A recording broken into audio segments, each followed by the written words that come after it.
बूढ़ी अम्मा का कटोरा। ये कहानी हमारे कर्मों पर आधारित है। कैसे हम अच्छे कर्म से अपनी आत्मा को ऊपर उठा सकते हैं। एक गांव में एक बूढ़ी अम्मा रहती थी।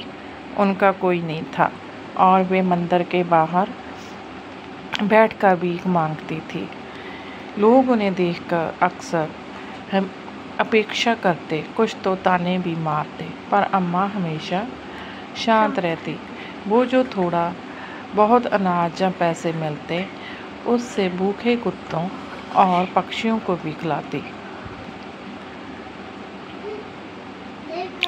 एक दिन एक अमीर आदमी मंदिर आया। उसने देखा कि अम्मा अपनी रोटी एक भूखे कुत्ते को खिला रही है। उसने हंसते हुए पूछा, तुम्हें खुद खाने को नहीं है, फिर दूसरों को क्यों दे रही हो? अम्मा मुस्कुराई और बोली, बेटा, ये कर्म है।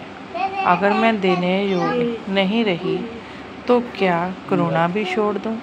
मेरा सुख इसी में है कि मैं किसी का पेट भर सकूं।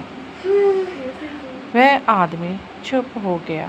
उसी रात उसने सपना देखा, वह एक अंधेरी जगह में फंसा है और वहाँ वही अम्मा एक दीपक लेकर उसे रास्ता दिखा रही है। अगले दिन सुबह उठते ही वह व्यक्ति अम्मा के पास गया, उनके चरणों में झुका और कहा, अम्मा, आपने मुझे सच्चा रास्ता दिखाया। आज से मैं भी सेवा का जीवन जीऊँगा। अम्मा मुस्कुराई और बोली, बेटा, कर्म ही आत्मा का असली आभूषण है। जो बाप से देता है वही ईश्वर के निकट होता है। सीख। इस कहानी से हमें ये शिक्षा मिलती है कि छोटे छोटे पुण्य कर्म भी आत्मा को ऊपर उठा सकते हैं। भावनात्मक संतोष और आध्यात्मिक उन्नति का रास्ता कर्म से ही होकर जाता है।